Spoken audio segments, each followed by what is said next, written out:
नमस्कार।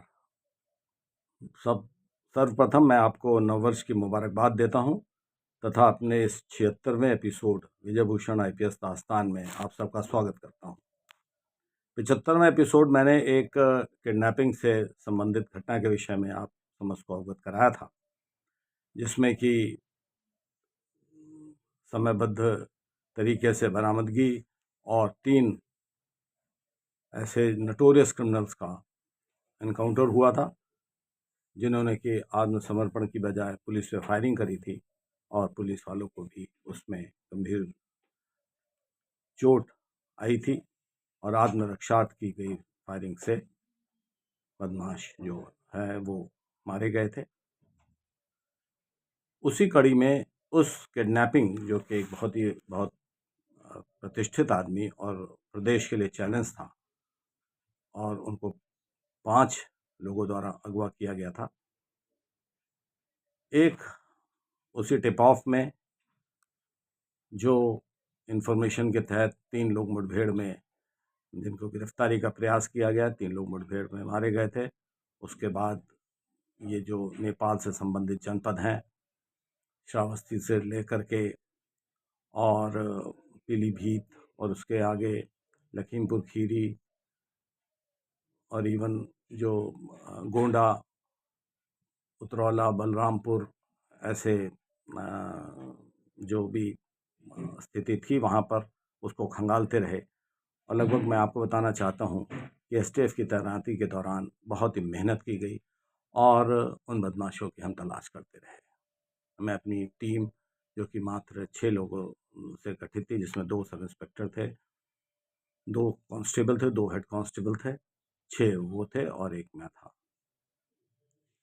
खंगालते रहे, कहीं रुकते, कहीं पर रात बिताते और बहुत ही मेहनत की गई थी।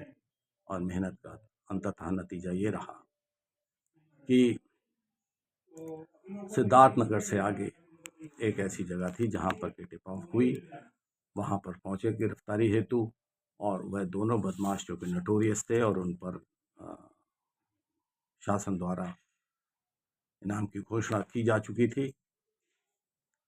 इन्फॉर्मेशन के हिसाब से जहाँ हम पहुँचे, वहाँ से बदमाश स्नीक आउट हो चुके थे।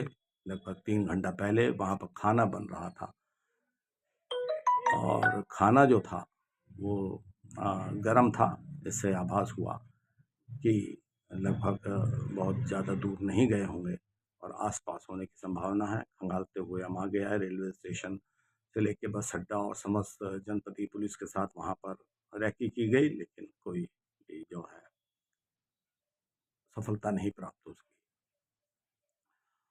अंततः वहाँ से उस इंफॉर्मेशन को एनकैश करते हुए हम लोग आए बाराबंकी।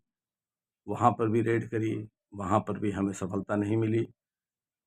लगभग 14-15 दिन तक ये ऑपरेशन चलता रहा। थकान से चूर, इधर उधर कहीं भी पानी, कहीं का खाना खाते हुए हम समस्त एसटीएफ के कर्मी अपनी मेहनत और लगन से प्रयासरत रहे। और उसके बाद जनपद लखनऊ में एक इन्फॉर्मेशन मिली और वह इन्फॉर्मेशन थाना गोमती नगर अंतर्गत थी। वहाँ पर उन्हें जो है घेराबंदी की गई। पुनः वही परिस्थितियाँ, हम हर समस्या का निदान ये है कि गिरफ्तारी हो, पूछताछ हो, ताकि उनसे जुड़े जो भी लिंक हो उनको एक्सप्लॉइट किया जा सके और आगे कभी भविष्य में अपराध ना हो। यही एक पुलिस वालों का उद्देश्य रहता है और इसी क्षमता से हम आगे बढ़ते हैं। उसमें जहाँ की इन्फॉर्मेशन थी वो बहुत ज़बरदस्त थी। जैसे ही हमने वहाँ पर अपनी आमद दर्ज करी, उधर से फायरिंग शुरू हो गई। एक बहुत ही पुराना आउट हाउस था, वहाँ पर इन्फॉर्मेशन थी बदमाशों के रहने की। फायरिंग हुई, फायरिंग का जवाब फायरिंग से दिया गया। बहुत ललकारा गया सरेंडर करने के लिए, लेकिन वह दोनों बदमाश जो है उन्होंने समर्पण नहीं किया और अंततः जो उन्हें गोली लगी, गोली लगने के बाद उन दोनों को तुरंत उठा के हॉस्पिटल ले जाया गया। वहाँ पर वो 7-8 घंटे एडमिट रहे और उसके बाद जो है उन दोनों बदमाशों की मृत्यु हो गई। तो ये एक ऐसा गैंग था जिसने कि कई किडनैपिंग कर रखी थी प्रदेश में, और एक हाहाकार की स्थिति थी।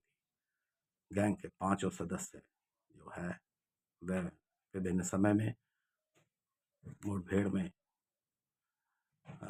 मारे गए, और हर तरफ से बहुत ही प्रशंसा मिली।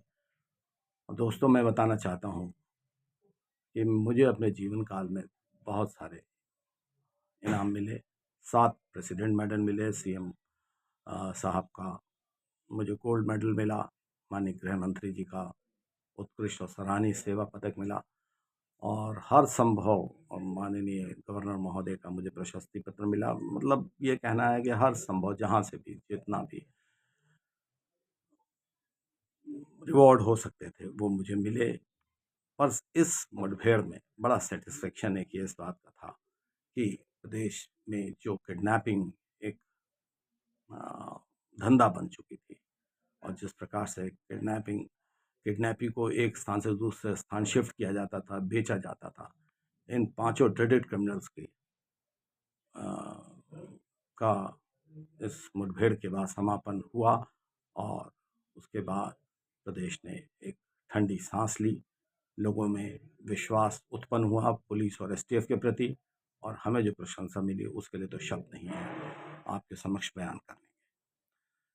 तो दोस्तों, यह एपिसोड में 76वां एपिसोड समाप्त करते हुए इस आशा से कि जल्दी ही मिलूंगा। इधर मैं बहुत बिजी रहा, पर मैं जल्दी आपके समक्ष उपस्थित होऊंगा। और जिस प्रकार से आप सब्सक्राइब कर रहे हैं, लाइक कर रहे हैं, मैं सोचता हूँ कि यह प्यार आपका बना रहेगा, और मेरे पास निश्चित तौर पे आपको धन्यवाद कहने के शब्द नहीं है, पर आप बहुत ही शुक्रगुजार हूँ मैं आपका कि आप मुझे इतना प्यार और मोहब्बत दे रहे हैं। बहुत बहुत धन्यवाद। जय हिंद, जय भारत।